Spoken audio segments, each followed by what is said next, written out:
Presiden Prabowo Subianto menargetkan Indonesia bisa swasembada pangan pada 3-4 tahun mendatang. Swasembada pangan ini beberapa kali dan bahkan sering kali ditegasin oleh Pak Presiden sebagai prioritas pembangunan Indonesia 5 tahun ke depan. Berbagai program pun terus disiapkan dengan Kementerian Pertanian sebagai leading sektornya. Pertanyaan kita yang harus kemudian selalu kita tanyakan, apa dampak sosial ekonomi jika swasembada pangan ini terjadi?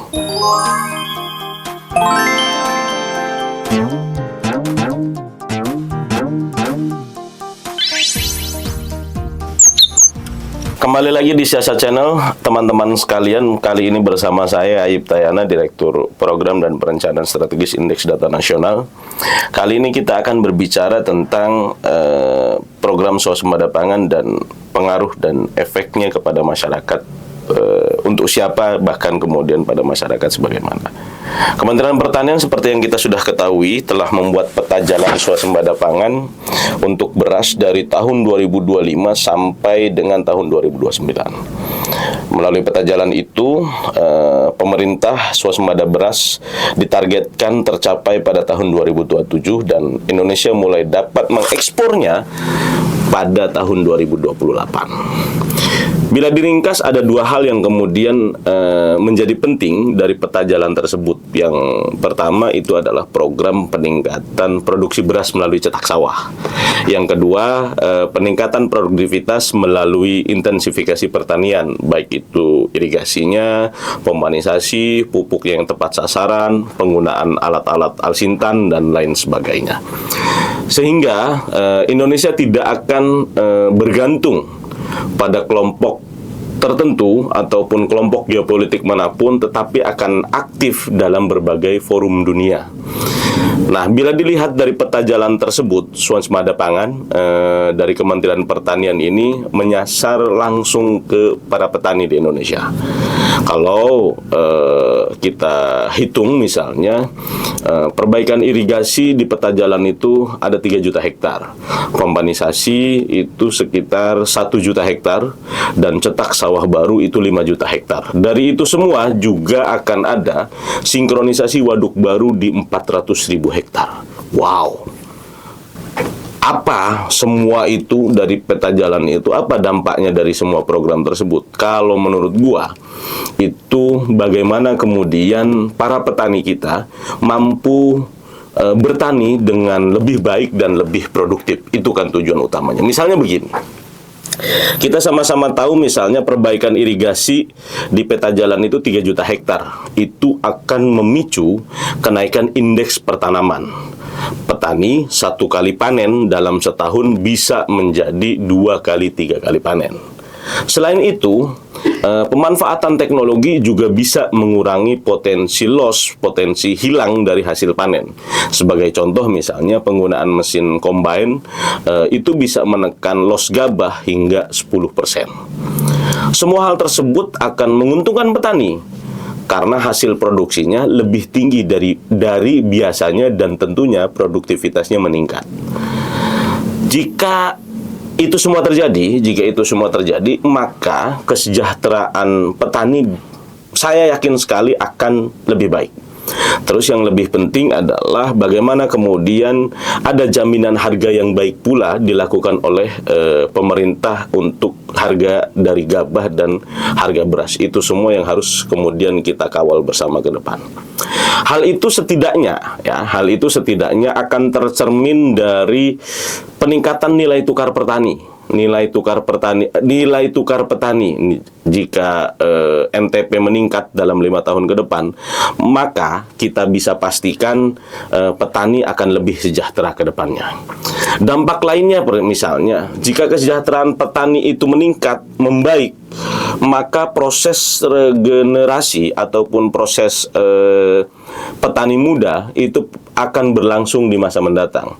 Karena kita sama-sama tahu, dan ini menjadi kekhawatiran kita bersama juga, saya kira jumlah petani kita ini semakin tua, makin sedikit anak muda yang mau terjun ke sawah, makin sedikit anak muda yang mau kotor-kotoran di sawah.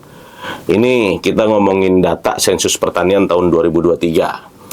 proporsi petani berusia 55 ke atas itu pada tahun 2003 ada 23,3%. Dan petani berusia di atasnya itu bahkan 16,5. Sementara petani di bawah usia 39 tahun itu hanya 21%. Ini kan jadi persoalan. Apa sebabnya? Tentu saja karena kesejahteraan petani selama ini kurang memadai, sehingga semakin sedikit anak muda yang tertarik dengan dunia pertanian. Dalam tanda kutip, dunia pertanian tidak menjanjikan bagi anak-anak muda. Jika kesejahteraan petani ini diperbaiki, maka hakul yakin akan semakin banyak anak-anak muda yang tertarik dengan dunia pertanian. Jadi, dari program swasembada pangannya Pak Prabowo ini, Pak Prabowo dan Mas Gibran ini, pertama dan yang paling utama harus kita pastikan adalah yang menikmati dampak positifnya adalah para petani. Tidak boleh yang lain. Clear ya, itu ya urusan itu ya. Lalu, kalau kemudian kita bicara dalam skala makro, program swasembada pangan ini akan meningkatkan produksi pertanian.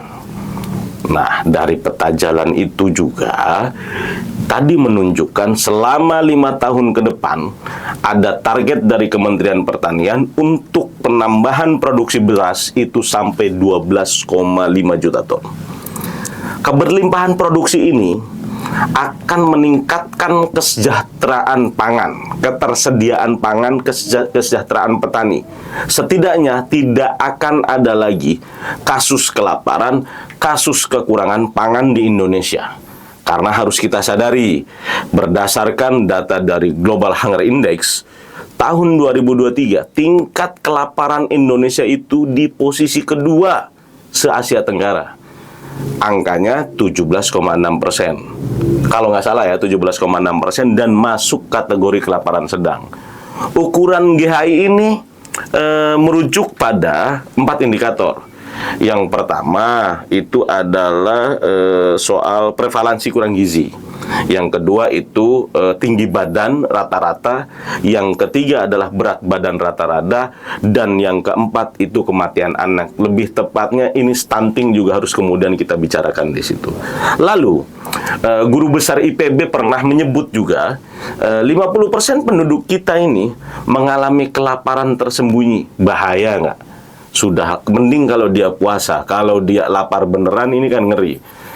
Kelaparan tersembunyi ini kondisi di mana masyarakat kita kekurangan energi dan protein yang dirasakan tapi tidak diketahui orang lain.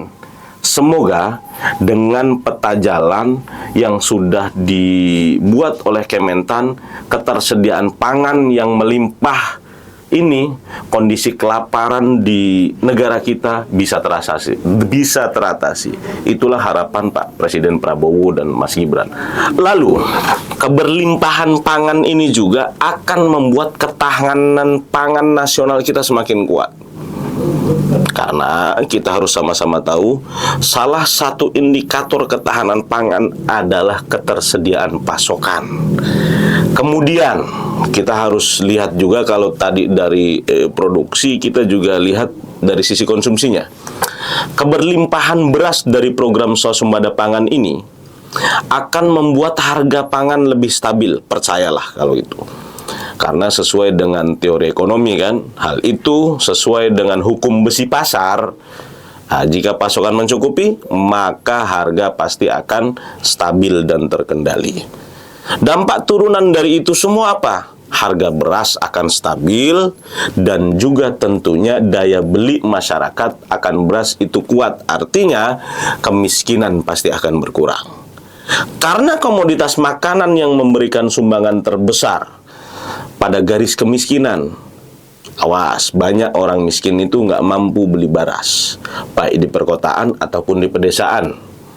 Data BPS menunjukkan beras memberikan sumbangan terbesar pada garis kemiskinan di perkotaan sebesar 19,3% dan di pedesaan sebesar 23,7% pada Maret 2023. Selain itu, ingat, kenaikan harga beras 10% bisa menaikkan jumlah penduduk miskin hingga 300.000 orang. Jadi, kalau kita mau terus berbicara swasembada pangan, atau lebih spesifiknya swasembada beras, dampaknya akan sangat besar dan kemana-mana. Bisa kemudian kita lihat ke peningkatan produksinya, ke kesejahteraan petaninya, mengurangi tingkat kelaparan, meningkatkan ketahanan pangan, juga mengurangi garis kemiskinan. Nah, dari itu semua, siapa kemudian secara umum yang paling diuntungkan dari program swasembada pangan atau swasembada beras ini?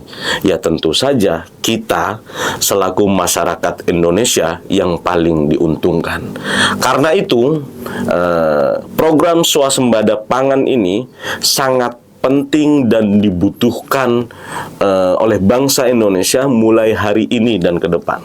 Dalam waktu yang sesingkat-singkatnya, kita harus mencapai ketahanan pangan.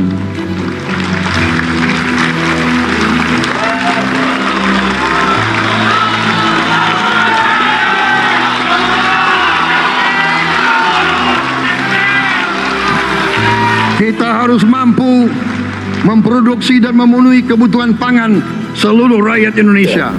Jadi teman-teman, kalau kemudian kita berbicara swasembada pangan, swasembada beras, ataupun swasembada yang lain, saya selalu meyakini bahwasannya itu semua perlu kita lakukan dan harus kita lakukan. Karena mau bagaimanapun itu, seperti data-data tadi yang kemudian kita lihat, itu pengaruhnya kemana-mana.